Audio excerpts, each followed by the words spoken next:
എല്ലാവർക്കും ഉമ്മച്ചിൻ്റെ അടുക്കളയുടെ പുതിയൊരു വീഡിയോയിലോട്ട് സ്വാഗതം. ഇന്ന് ഞാനിവിടെ ഒരു സ്പെഷ്യലായിട്ടുള്ള ഒരു മുട്ട വരട്ടിയതിൻ്റെ റെസിപ്പി ആയിട്ടാണ് വന്നിട്ടുള്ളത്. അപ്പം മുട്ടയ്ക്ക് എല്ലാവർക്കും ഇഷ്ടമാവും, എനിക്കൊരുപാട് ഇഷ്ടമാണ്. അപ്പോൾ നമുക്ക് ഇത് എങ്ങനെ ഉണ്ടാക്കാമെന്ന് നോക്കാം. വളരെ സിമ്പിളാണ്, പക്ഷേ ടേസ്റ്റോ അടിപൊളിയാണ്. വീഡിയോയിലോട്ട് പോണതിന് മുന്നേ ആയിട്ട് നിങ്ങൾ എൻ്റെ ചാനൽ സബ്സ്ക്രൈബ് ചെയ്യാൻ മറക്കരുത്. വീഡിയോ ഇഷ്ടമായിട്ടുണ്ടെങ്കിൽ തീർച്ചയായിട്ടും ചാനൽ ഒന്ന് സബ്സ്ക്രൈബ് ചെയ്തേക്കുക. നമ്മുടെ മുട്ട വരട്ടിയത് ഉണ്ടാക്കാൻ വേണ്ടിയിട്ട് ഞാനിവിടെ 4 മുട്ടയാണ് എടുത്തിട്ടുള്ളത്. കോഴിമുട്ട 4 എണ്ണം എടുത്തിട്ടുണ്ട്. ഇതിലോട്ട് പാകത്തിന് ഉപ്പ് ചേർത്തിട്ട് നന്നായിട്ടൊന്ന് ഇളക്കി കൊടുക്കണം. ഉപ്പ് അവിടെ ഇവിടെയും പിടിക്കാൻ ചാൻസ് ഉള്ളതുകൊണ്ട് നല്ലപോലെ ഒന്ന് ബീറ്റ് ചെയ്ത് കൊടുക്കുകയാണ്. ഇനി ഇതിലോട്ടൊരു 1/2 ടീസ്പൂൺ കുരുമുളക് പൊടി ചേർത്ത് കൊടുക്കാം. എന്നിട്ട് ഇതും കൂടി നന്നായിട്ടൊന്ന് ബീറ്റ് ചെയ്ത് ഇതങ്ങ് മാറ്റി വെക്കാം. ഇതുണ്ടാക്കാൻ വേണ്ടിയിട്ട് ഞാൻ ഇവിടെ ചീനച്ചട്ടിയാണ് എടുത്തിട്ടുള്ളത്. അതിലോട്ട് 4 ടേബിൾ സ്പൂൺ വെളിച്ചെണ്ണ എടുത്തിട്ടുണ്ട്. വെളിച്ചെണ്ണ തന്നെ ചേർക്കുക. ഇതിലോട്ട് 1/2 ടീസ്പൂൺ വെളുത്തുള്ളിയും ഇഞ്ചിയുടെയും രണ്ടിൻ്റെയും കൂടെ പേസ്റ്റ് 1/2 ടീസ്പൂണാണ് ചേർത്ത് എടുത്തിട്ടുള്ളത്. ഇത് ഈ എണ്ണയിൽ കിടന്ന് നന്നായിട്ടൊന്ന് തിളക്കണം. ഇഞ്ചി വെളുത്തുള്ളി നന്നായിട്ട് ഒന്ന് മൂത്ത് വരുന്ന സമയത്ത് ഇപ്പം നല്ലോണം അതിൽ എണ്ണയിൽ ആ സ്മെല്ലൊക്കെ പിടിച്ചിട്ടുണ്ട്. ഇതിലോട്ട് ഞാൻ ചേർത്ത് കൊടുക്കാൻ പോകുന്നത് പച്ചമുളക്. ഞാൻ ഇതൊന്ന് ഇടക്കൊന്ന് ഇളക്കി കൊടുക്കുന്നുണ്ട്. ഈ പച്ചമുളക് നന്നായിട്ട് ഈ എണ്ണയിൽ കിടന്നിട്ട് നല്ലോണം ഒന്ന് വാടണം. എന്നിട്ട് മാത്രം സവാള ഇട്ട് കൊടുത്താൽ മതി. അപ്പം ഞാൻ നല്ലോണം തീ കുറച്ച് വെച്ചിട്ടുണ്ട് കേട്ടോ. പച്ചമുളകിൻ്റെ സ്മെല്ല് നല്ല അടിപൊളി മണം വരാൻ തുടങ്ങിയിട്ടുണ്ട്. നമ്മൾ പച്ചമുളക് പൊരിക്കുന്നൊക്കെ ആ ഒരു സ്മെല്ല് വരാൻ തുടങ്ങിയിട്ടുണ്ട്. ഈ സമയത്ത് ഇതിലോട്ട് സവാള ചേർത്ത് കൊടുക്കാം. ഞാനിവിടെ എടുത്തിട്ടുള്ളത് 3 മീഡിയം സൈസ് സവാളയാണ്. അത് കനല്ലാണ്ട് അരിഞ്ഞിട്ടാണ് എടുത്തുള്ളത്. സാധാരണ നമ്മൾ മുട്ടപ്പേരിയൊക്കെ ഉണ്ടാക്കുമ്പോൾ ചെറുതായിട്ട് അല്ലേ അരിയുക, കുഞ്ഞതായിട്ട് അരിഞ്ഞെടുക്കല്ലേ ചെയ്യുക. പക്ഷേ ഇത് ഞാൻ നീളത്തിൽ കനല്ലാണ്ട് അരിഞ്ഞെടുക്കുകയാണ് ചെയ്തിരിക്കുന്നത്. നമ്മുടെ സാധാ റോസ്റ്റുകൾ ഉണ്ടാക്കുമ്പോൾ എടുക്കുന്നത് പോലെ വേണം ഇതിന് ചെത്താനായിട്ട്.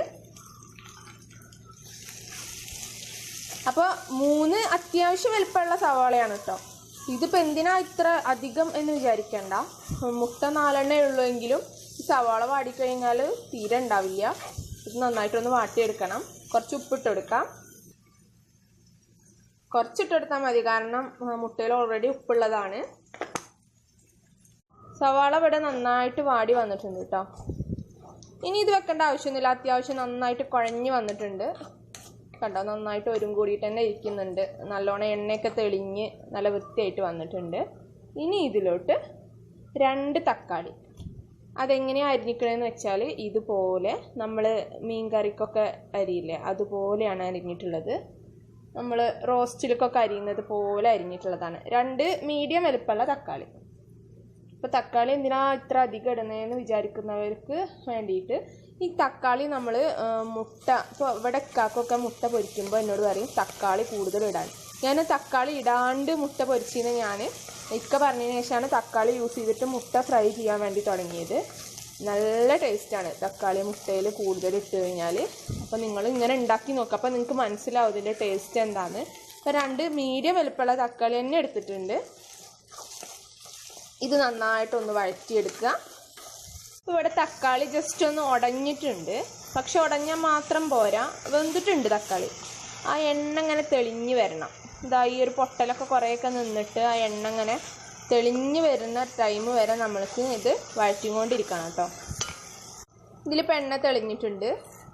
ഇനി എന്താ ചെയ്യേണ്ടത് വെച്ചാൽ നമുക്കിതിലോട്ട് പൊടികൾ ചേർത്ത് കൊടുക്കാം.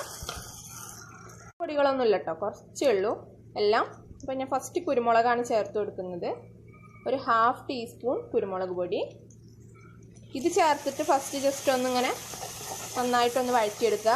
നമ്മളെപ്പോഴും ചീനച്ചട്ടി യൂസ് ചെയ്യുകയാണെങ്കിൽ എന്തുണ്ടാക്കുകയാണെങ്കിൽ പ്രത്യേകിച്ച് ഇങ്ങനത്തെ റോസ്റ്റൊക്കെ ഉണ്ടാക്കുമ്പോൾ പെട്ടെന്ന് ഉള്ളിയൊക്കെ നന്നായിട്ട് വഴണ്ട് കിട്ടും. ഇതുപോലത്തെ ഇരുമ്പ് ചട്ടി യൂസ് ചെയ്യുകയാണെങ്കിൽ. ഇതൊന്ന് ജസ്റ്റ് ഒന്ന് വഴറ്റിയെടുത്തിട്ടുണ്ട്. ഇനി ഇതിലോട്ടൊരു 1/4 ടീസ്പൂൺ മഞ്ഞൾപ്പൊടി. 1/4 ടീസ്പൂൺ മതി, ഒരുപാട് വേണ്ട. ഇതും കൂടി നന്നായിട്ടൊന്ന് വഴറ്റി കൊടുക്കുക. ഓരോ പൊടികളും ഇടുമ്പോൾ ജസ്റ്റ് ഒന്ന് വഴറ്റി കൊടുക്കുന്നത് നന്നായിരിക്കും.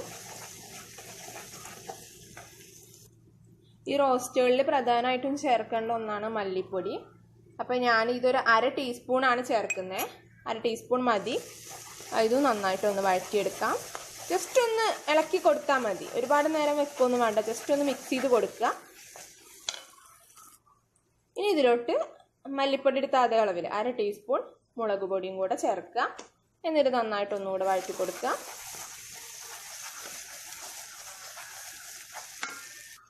ലാസ്റ്റായിട്ട് ഒരു നുള്ള് ഗരം മസാല, നുള്ള് മതി കേട്ടോ, ഒരുപാട് ചേർക്കരുത്. മുട്ടയാണ്, അതുകൊണ്ട് കുറച്ച് മതി. അതും കൂടെ ചേർത്തിട്ട് ഒന്നുകൂടെ മിക്സ് ചെയ്ത് കൊടുക്കാം. ഇതിപ്പോൾ നല്ല സൂപ്പറായിട്ട് മിക്സ് ആയിട്ടുണ്ട് കേട്ടോ. എല്ലാതും അധികം ഇനി മിക്സ് ചെയ്യേണ്ട ആവശ്യമൊന്നുമില്ല. ജസ്റ്റ് ആ എണ്ണയൊക്കെ ഒന്ന് തെളിഞ്ഞ് വരുന്നു. ഇപ്പം തന്നെ തെളിയാൻ തുടങ്ങിയിട്ടുണ്ട്, പെട്ടെന്ന് തെളിയും. കാരണം വളരെ കുറച്ച് മാത്രമേ നമ്മൾ മസാല യൂസ് ചെയ്തിട്ടുള്ളൂ. മുട്ടയാവുന്നതുകൊണ്ട് ഒരുപാട് ഉപയോഗിച്ച് കഴിഞ്ഞാൽ എന്താ പറയുക, കുത്തൽ വരും, വെറും പൊടികളുടെ കുത്തലായിരിക്കും. അപ്പോൾ എല്ലാം വളരെ കുറച്ച് മാത്രമേ ഉള്ളൂ ഇട്ടെടുക്കാൻ പാടുള്ളൂ. ഇനി എന്ത് ചെയ്യാം, ഇതുപോലെ സെൻറ്ററിലൊരു ഗ്യാപ്പ് ഇട്ട് ഒന്നിങ്ങനെ ജസ്റ്റ് ഒരു ഗ്യാപ്പ് വെച്ച് കൊടുക്കാം. ഇതിൻ്റെ ബുദ്ധിമുട്ടാണ്, കാരണം അടിയിൽ വളരെയധികം ഇങ്ങനെ കുഴിഞ്ഞിട്ടാവുന്നതുകൊണ്ട് കുറച്ച് ബുദ്ധിമുട്ടാണ്. ഇങ്ങനെ ഗ്യാപ്പ് ഇട്ട് കൊടുക്കുകയാണ് ഞാൻ. ഈ ഗ്യാപ്പിലോട്ട് മുട്ട, നമ്മൾ കലക്കി വെച്ചിട്ടുണ്ടായിരുന്ന മുട്ട ചേർത്ത് കൊടുക്കാം. ഇനി ഞാൻ ഫ്ലെയിം ഒന്ന് കൂട്ടി കൊടുക്കുകയാണ്. അത് നമ്മൾ എന്താണെന്നറിയോ, ഗ്യാപ്പ് ഇട്ട് കൊടുത്ത് ഫസ്റ്റിൽ നമ്മളത് ഒഴിക്കുമ്പോൾ ഡയറക്റ്റ് ഉള്ളിലോട്ട് ചേർക്കാണ്ട് ജസ്റ്റ് ആ ഫസ്റ്റിൽ ഒഴിക്കുന്നതിന് ആ എണ്ണയിലോട്ട് ചേർക്കുമ്പോൾ അതിൻ്റെ ഒരു ഗുണം വേറെ ഉണ്ടാവും. അതുകൊണ്ടാണ് അങ്ങനെ ചെയ്യുന്നത്. ഇനി ഇതിൻ്റെ സെൻറ്റർ ഇങ്ങനെ മിക്സ് ചെയ്ത് കൊടുക്കണം. ഇപ്പം ഞാൻ ഫ്ലെയിം ഒന്ന് കുറച്ചിട്ടുണ്ട്. എനിക്കിതിൽ തോന്നിയൊരു കാര്യം, കുറച്ച് എണ്ണ കുറവുണ്ട്. ഇപ്പം നമുക്ക് എന്ത് ചെയ്യാം, കുറച്ച് എണ്ണ ഒഴിച്ചു കൊടുക്കാം. പോലെ തന്നെ കേട്ടോ, മുട്ടയിലോട്ട് ഡയറക്റ്റ് ഒഴിക്കരുത്. ഇതുപോലെ സെൻറ്ററിൽ കോഴി ഉണ്ടാക്കിയിട്ട് അതിലോട്ട് ഒഴിച്ചു കൊടുക്കുക. എന്നിട്ട് ആ എണ്ണ ഒന്ന് ജസ്റ്റ് ഒന്ന് ചൂടാവുമല്ലോ, അപ്പോൾ പെട്ടെന്ന് ചൂടാവും. നമ്മൾ മുട്ടയിലോട്ട് ഒഴിക്കുമ്പോൾ എണ്ണ ചൂടാവില്ല, പച്ച വെളിച്ചെണ്ണയുടെ സ്മെല്ല് വരും. അപ്പം അത് പാടില്ല. ജസ്റ്റ് ആ ചട്ടിയിലോട്ട് തന്നെ ഒഴിച്ചു കൊടുക്കുക. എന്നിട്ട് അതുകൊണ്ട് നന്നായിട്ട് മിക്സ് ചെയ്ത് കൊടുത്താൽ മതി. എല്ലാവരും ഉണ്ടാക്കുന്നതും എല്ലാവരും ചേർക്കുന്നതും ഒക്കെ ഒരേ ഇൻഗ്രീഡിയൻസ് തന്നെ ആയിരിക്കും, പക്ഷേ ഓരോന്നിനും അതിൻ്റേതായ ഫോമുകളുണ്ട്. അതില്ല, അത് നമ്മൾ പാലിച്ചിട്ടില്ലെങ്കിൽ നമ്മുടെ ടേസ്റ്റിൽ ഒരുപാട് വ്യത്യാസം വരും. അപ്പോൾ അതാണ് ഓരോന്നും എടുത്ത് പറയണത്. നന്നായിട്ട് വഴറ്റിയെടുക്കുക. അപ്പം നമ്മുടെ മുട്ട വരട്ടിയത് ഇവിടെ ഏകദേശം റെഡി ആയിട്ടുണ്ട് കേട്ടോ. അപ്പോൾ ഇതിൻ്റെ ഒരു പാകം എന്ന് പറഞ്ഞപ്പോൾ നമ്മൾ മുട്ട പെട്ടെന്ന് വേവുമല്ലോ, നമ്മളിത് എണ്ണയിലോട്ട് ഇട്ട് കഴിഞ്ഞ് ജസ്റ്റ് ഒന്ന് അങ്ങോട്ടും ഇങ്ങോട്ടും ഇളക്കുമ്പോഴത്തേനും അത് വേവും. പക്ഷേ ഇതിൻ്റെ കറക്റ്റ് പാകം എങ്ങനെയാണെന്നറിയോ, എണ്ണ ഇങ്ങനെ തെളിഞ്ഞ് വരാൻ തുടങ്ങും, അതുവരെ നന്നായിട്ട് ഇട്ടിട്ട് വരട്ടണം കേട്ടോ, എങ്കിൽ നല്ല ടേസ്റ്റ് ഉണ്ടാവും. ഇത് അങ്ങനെ കഴിച്ചപ്പോൾ തന്നെ എനിക്ക് നല്ല ഇഷ്ടമായി. ഞാൻ പറഞ്ഞല്ലോ, ജസ്റ്റ് കുക്കായപ്പോൾ തന്നെ നല്ല ടേസ്റ്റ് ഉണ്ട്. പക്ഷേ നമ്മൾ കുറച്ച് സമയം, ഞാനിപ്പോൾ ഇത് കുക്കായിട്ടും ഒരു 5-8 മിനിറ്റ് ഇങ്ങനെ ഇളക്കിക്കൊണ്ടിരിക്കുകയാണ്. ഒരു മീഡിയം ഫ്ലെയിമിലിട്ട് നന്നായിട്ട് ഇളക്കിക്കൊണ്ടിരിക്കുകയായിരുന്നു ഇങ്ങനെ. അപ്പോൾ അത്രയും ടേസ്റ്റാണ് നമ്മളിത് വെക്കും തോറും കൂടുതൽ ടേസ്റ്റ് കിട്ടും. അപ്പോൾ ഇതിവിടെ ആ എണ്ണയൊക്കെ തെളിഞ്ഞ് അടിപൊളിയായിട്ടുണ്ട് കേട്ടോ. ഞാൻ ഇനി ഫ്ലെയിം ഓഫ് ചെയ്യണേ.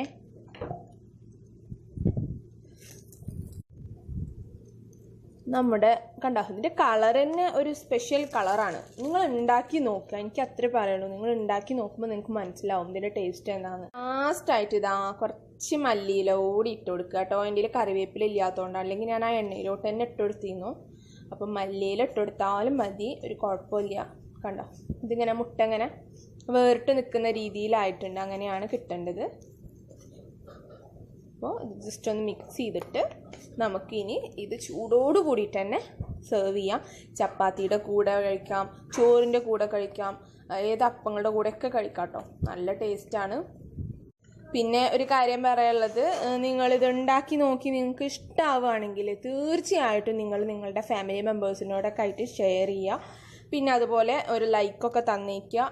ഒപ്പം തന്നെ നല്ല നല്ല കമൻസുകൾ പ്രതീക്ഷിക്കും. നിങ്ങളുടെ കമൻസുകൾ കാണുമ്പോഴാണ് നമുക്ക് കൂടുതൽ പോസിറ്റീവ് എനർജി, നല്ല നല്ല വീഡിയോസ് ചെയ്യാനുള്ള മോട്ടിവേഷനൊക്കെ ആയിട്ട് മാറുന്നത്. അതുപോലെ തന്നെ പറയാനുള്ള എന്താണെന്ന് വെച്ചാൽ, എൻ്റെ ചാനൽ നിങ്ങൾ സബ്സ്ക്രൈബ് ചെയ്യുക. ഒപ്പം ആ ഒരു ബെൽ ബട്ടൺ വരും, അതും കൂടെ ഒന്ന് പ്രസ് ചെയ്ത് കഴിഞ്ഞാൽ ഞാനിടുന്ന എല്ലാ വീഡിയോസും നിങ്ങൾക്ക് ഇനി ഇവിടുന്ന് അങ്ങോട്ട് മുടങ്ങാതെ തന്നെ നിങ്ങളുടെ ഫോണിൽ നോട്ടിഫിക്കേഷനായിട്ട് കിട്ടും. അപ്പോൾ അതൊക്കെ ഒന്ന് ചെയ്യുക, എന്നെ ഹെൽപ്പ് ചെയ്യുക, സപ്പോർട്ട് ചെയ്യുക. പക്ഷേ അത് നമുക്ക് അടുത്തൊരു വീഡിയോ ആയിട്ട് കാണാം. Thank you.